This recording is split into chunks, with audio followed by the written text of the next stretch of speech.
হচ্ছে আমার ভাগ্নির বার্থডে, তো এখন যাব ওকে সারপ্রাইজ দিতে বন্ধুরা। তো চলো যাই।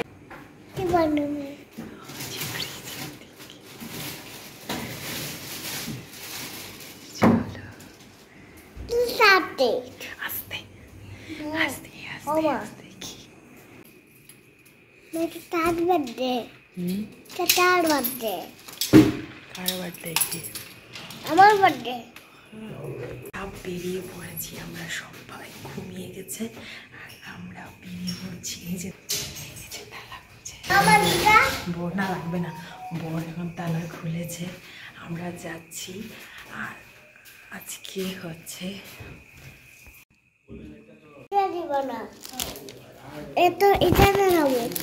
মোবাইলে যাচ্ছি। আচ্ছা এটা মামা না না মজা মজা, কি মজা মজা। আজকে রাত্রি 12টায় আমরা বেরিয়েছি শুনিকে সারপ্রাইজ দেওয়ার জন্য। হ্যাঁ, বর্তি ভাইকে সারপ্রাইজ দেব ওর ঘরে গিয়ে।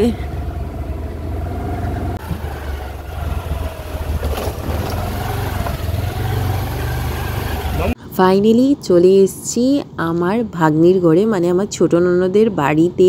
এখন বাজে রাত্রি 12টা। আমরা লুকিয়ে চলে এসেছি 3 জন। আর তোমাদেরকে দর্শন করিয়েতেই আমার ছোটো ননদের ঘরের মা কালীর সাথে, মা কালীর দর্শন করে চলো আজকে যার বার্থডে তার সেলিব্রেশন, তার মিডনাইট বার্থডে সেলিব্রেশন সারপ্রাইজ দেওয়া যাক।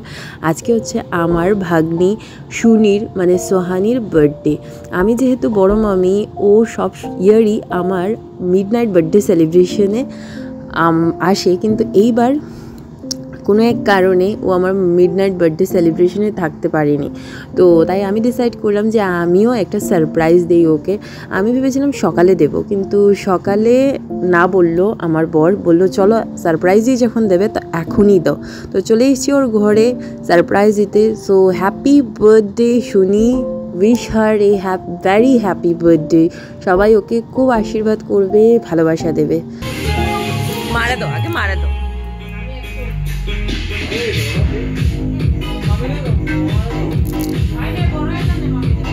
না না, আমি কেক খাইছি, চকলেট কেক।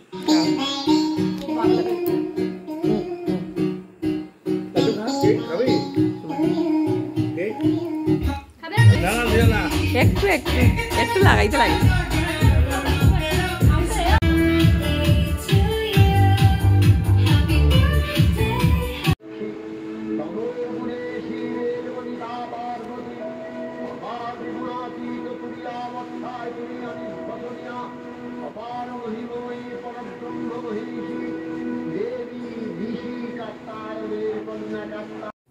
হ্যালো বন্ধুরা, good morning and welcome back to my channel Puja's life. আমি পূজা, তোমরা কেমন আছো? আশা করছি খুব খুব ভালো আছো, আর আমিও বেশ ভালো আছি। আর আজকে হচ্ছে মহালয়া, মানে 2 তারিখ বুধবার। তো চলো এখন থেকে তোমাদেরকে সঙ্গে নিয়ে আমি আমার ব্লগ থেকে, মহালয়া ব্লগ থেকে স্টার্ট করি। আর আই হোপ তোমাদের আজকের ব্লগটা ভালো লাগবে। তো চলো বন্ধুরা, দেখতে থাকো, স্কিপ করো না। হ্যাঁ বাবা, যাবো। অনেক সকালেই বেরোতে ছিলাম। আমাদের প্ল্যানিং ছিল যে আমরা 3টের ভিতরে বেরিয়ে যাব, কিন্তু যেহেতু সুনির ঘরে গেছিলাম, তোমরা দেখেছো এই ব্লগের ফার্স্টেই, 12টার সময় গিয়ে 1টার সময় এসে আর কি করে আমরা 3টায় উঠবো বলো বন্ধুরা। তাই ঘুমিয়ে পড়েছিলাম, তাই আর উঠতেই পারিনি। আর ফাইনালি সম্রাটকে নিয়ে বেরোতে হলো। ভেবেছিলাম সম্রাটকে ঘরে রেখে আসবো, বর থাকবে ঘরে, কিন্তু না, বর গেল তর্পণ করতে আর আমরা বেরিয়ে পড়লাম মহালয়াতে। কিন্তু এতই লেট করলাম যে আরও তো জামে ফেসে গেছিলাম। ফেসে আর কি 6টা বেজে গেল, পুরো রাস্তা ফাঁকাই হয়ে গেল। তবুও খুব খুশি ছিলাম, কারণ বিয়ের পর ফার্স্ট মহালয়া ঘুরছি। আর শুধু বিয়ের পর না, 5-6 বছর পর মহালয়াতে সকালে বেরিয়েছি, আর ওয়েদারটা খুব ভালো ছিল। ফেসে গেছি আর আজকে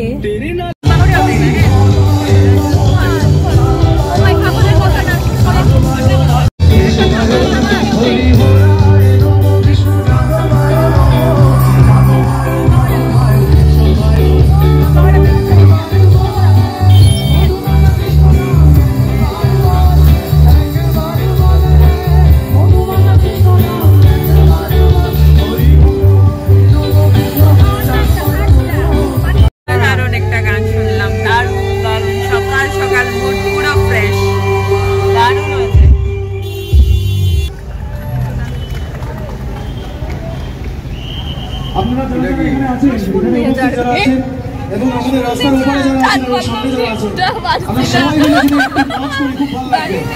আরেকবার কি হবে?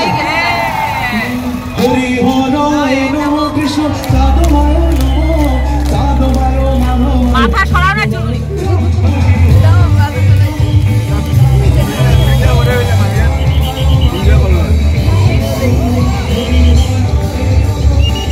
অসাধারণ একটা গান শুনে মহালয়া সার্থক হয়ে গেল আমার এই বছরে। শুধু এই বছরে না, আমার 5-6 বছরের পর আমি একটা মহালয়া পেলাম, খুবই ভালো। কিন্তু এই ব্রিজটার যে ভিড়টা হয় সেই ভিড়টা তোমাদের সাথে শেয়ার করতেছিলাম, কিন্তু রাস্তা পুরো ফাঁকা হয়ে গেল, মানে তোমাদের সাথে শেয়ারই করতে পারলাম না। সত্যি মন ভীষণ খারাপ হয়ে গেছে, কিন্তু কী আর করা যাবে বন্ধুরা। নেক্সট ইয়ার সম্রাট একটু বড় হোক, ওর 4 ইয়ার্স হোক, আশা করছি তোমাদের সাথে শেয়ার করব শিলচরের মহালয়া কেমন হয়। আর এই ব্রিজটার উপরে যে ভিড়টা হয় আমি আমার সম্রাটকেও দেখাবো, আমার ছেলেকে দেখাবো, আর তোমাদের সাথেও শেয়ার করব নিশ্চয়ই। তো তোমাদের সঙ্গে থাকবে আমার, আর আমাকে সাপোর্ট করবে, যেভাবে করছো এইভাবে সাপোর্ট করে যাবে বন্ধুরা। বুঝতেই তো পারছো, ছেলে ছোট আমার, তো অনেক প্রবলেম হয় বন্ধুরা, কি করব। চলো বেটার লাক, নেক্সট টাইম দেখাবো তোমার সাথে। চলো মহালয়াতে যখন বেরিয়েছি তো ঘুরতে তো হবে, তো একটু যাই, একটু আউটসাইডে বেরোই, পুরো শিলচরে বাইরে একটু যাই, দেখি কি করি আমরা। চলো যাই। এখন চলে এসেছি এই যে পেট্রোল পাম্পে, পিছনে যে পেট্রোল পাম্পে এসেছি, তেল শেষ। তো আজকের দিনটা অনেক দারুণ, কি বলবো, ফাটাফাটি। না দারুণ তো ঠিক আছে, গানটা শুনে দারুণ ছিল, কিন্তু আমাদের এতই লেট হলো আজকে যে আমরা আস্তে আস্তে লেট করে দিয়েছি। ওই যে সদরঘাট ব্রিজের উপরের যে জামটা, আর দেখতেও পারলাম না, দেখাতেও পারলাম না তোমাদের সাথে বন্ধুরা, কি করব। কিন্তু যাচ্ছি এখন, চলো দেখি কি করি। বেরিয়েছি যখন মহালয়াতে তো এনজয় তো করব, আর সাথে যখন আমার বোন আছে, চুলবুলি আছে, আমার ভাগ্নি শুনিও আছে, তো সবাই, ওই যে শুনিও আছে, শুনি ওই যে শুনিও আছে, তো সবাই যখন আছে তো তখন এনজয় তো করব। আর এদিকে সম্রাট পুরো ঘুমে।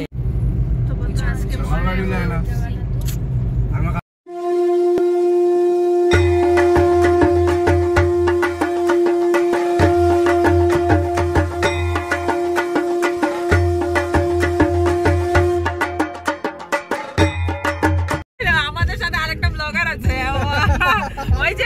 ওই যে এই যে মিস্টার ব্লগার, নাম জানি না ওর, হ্যাঁ ওর নাম ওই জানি না, ব্লগার ওই বল। আমরা স্কুলে যাই তার বন্ধু, এই কি সুন্দর কিউট বেবিটা। বলি হাসানি মন্দিরে ভক্তি জানা নেই আমার এখনো মনে আছে, ছোটবেলা বাবার সাথে আমরা তর্পণ করতে যেতাম, এক গাড়ি করে আমি, বাবা, মা, আমার কাজিনসরা, তারপর পাড়ার বোন ভাই সব মিলে আমরা একসাথে যেতাম। আমরা আগের থেকেই বলে রাখতাম যে এই 3টেয় উঠে যাবি, 4টেয় উঠে যাবি, আর আমরা বেরিয়ে যাব, আর সবাই মিলে বেরিয়ে যেতাম। বাবা তর্পণ করতো, তারপর আমরা খেয়ে দিয়ে, তারপর বেলুন টেলুন কিনে, তারপর ব্রিজ থেকে ঘুরে টুরে আমরা চলে আসতাম, বাড়ি ফিরে আসতাম। সত্যি ওই সব দিনগুলো না আর কখনো ফিরে আসবে না, কিন্তু ওই সব দিনগুলো মেমোরিজ হয়ে থেকে যাবে। আর সত্যি এখনও মিস করি আগের দিনগুলো, মানে এখনও ভাবলে না মনে হয় যে আগের দিনগুলোই ভালো ছিল। আগের দিন তো আর ফিরে আসবে না, কিন্তু এখনও মনে পড়ে বন্ধুরা সেই দিনের কথা, সত্যি দারুণ লাগে এখনও ভাবলে, কিন্তু আগের দিন আর আসে না ফিরে বন্ধুরা। আচ্ছা চলো, এখন আমরা এসছি যখন, একটু তো ফটোশ্যুট করতেই হবে, একটু তো শ্যুট করতেই হবে, তাই একটু আউটসাইড সিনারি একটু নিয়ে নেই। চলো যাই একটু। সম্রাটকে নিয়ে এসেছি, সম্রাট ওর ঘরের ড্রেসেই আছে, কিচ্ছু না, ঘুম থেকে উঠেছে, ঘুমের মধ্যে নিয়ে এসেছিলাম। আর সাথে শুনি আছে, প্রিয়াঙ্কা আছে, মানে শানু আছে, চুলবুলি আছে। কি চলো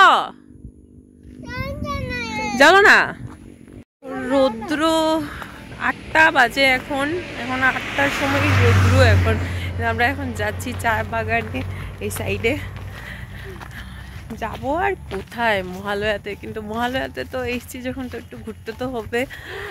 আর কালো লাগবে যাতে না, খুব ভালো লাগছে, আর এনজয় করছি।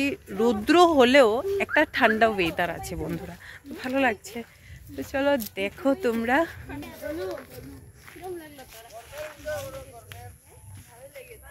একটু দাঁড়াও, আইরাম আয় না শানু, ওর গরম সহ্য হয় না বন্ধুরা, তার জন্য ও চুল টুল বেঁধে নিচ্ছে।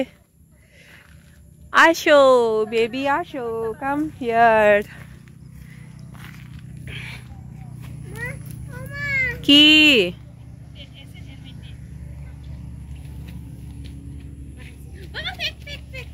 দেখ বাবা, Audio Jungle.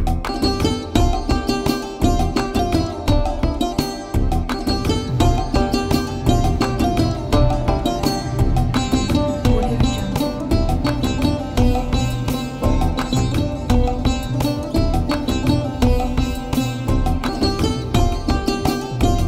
Audio Jungle.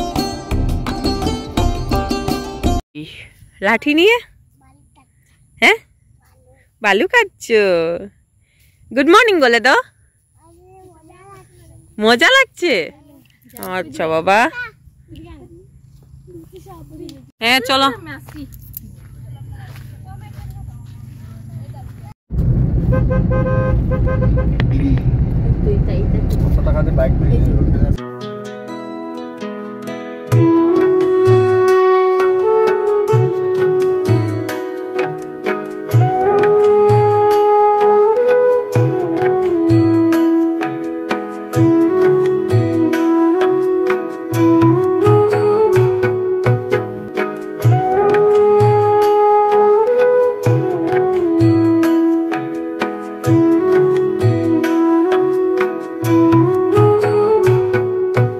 সত্যি কাশবনে এসে কাশফুলগুলোকে দেখে মন পুরো জুড়িয়ে গেছে, আর আকাশ জুড়ে পুরো গন্ধে মাতিয়ে গেছে যে মা আসছেন।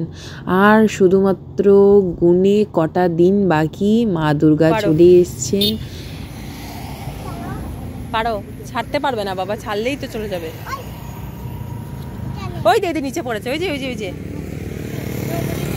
চুলবুলি আর শুনি এই এগুলো পারতে চলে গেছে। হ্যাঁ হয় না, কাদার ভিতরে ঢুকে যাবি। শুনি একটা ফটো ওটা। আজকে আমি 5-6 বছর পর মহালয়াতে বেরিয়েছি। আগে মা বাবার সাথে সবার সাথে বেরোতাম, আর এই ফার্স্ট টাইম আমি আমার ছেলের সাথে বেরিয়েছি। আমার বরের সাথে কখনোই মহালয়াতে আর বেরোনো হয়নি, জানি না কোন দিন হবে। কিন্তু সম্রাটকে নিয়ে বেরিয়েছি, এনজয় খুবই করেছি, কিন্তু একটু তো দুষ্টুমি করে, তোমরা তো জানোই বন্ধুরা, তবুও আজকে একদমই কম করেছে। তো এখন চলে এসেছি মারোয়ারি ধাবাতে। এসেই সম্রাট ওর ফেভারিট আইসক্রিম নিয়ে নিল, আর আমরা সবাই চা নিলাম, আর শুনি, চুলবুলি আর আমার বোন ওরা কচুরি নিল। কচুরি, আমি তো কচুরি খাই না বন্ধুরা, তোমরা জানো, কালকেই বলেছিলাম, তো আমি আর কচুরি নিলাম না। তো আর সাইদুল ভাই নিল রুটি তরকা নিল, আর অন্যদিকে সাইদুল ভাই খাচ্ছিল, আর আমরা এদিকে বসে খাচ্ছিলাম। ডান্স কর, খুশি। গুড মর্নিং বলে দে।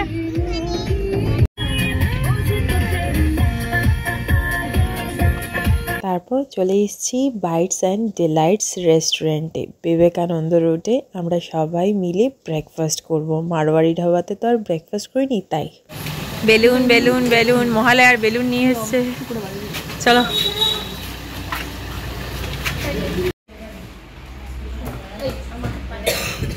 তারপর আমরা ব্রেকফাস্ট অর্ডার করলাম, এনজয় করলাম, খাওয়া দাওয়া করলাম, জমিয়ে আড্ডা দিলাম। আর আজকে মহালয়ার মর্নিংটা, মহালয়ার সকালটা এইভাবেই কাটালাম। আর তোমাদের বন্ধুরা, আজকের এই মহালয়া ব্লগটা যদি তোমাদের ভালো লেগে থাকে, তো একটা লাইক দিয়ে আমার চ্যানেলটাকে সাবস্ক্রাইব করে দিও বন্ধুরা। সরি বন্ধুরা, এবার পারলাম না ফুল এনজয় করতে, কিন্তু নেক্সট ইয়ার তোমরা আমার সঙ্গে থাকবে, পাশে থাকবে, নিশ্চয়ই আমি খুব এনজয় করব, আর তোমাদের সাথে শেয়ারও করব। চলো আজকের জন্য এইটুকুই থাক, টাটা বন্ধুরা।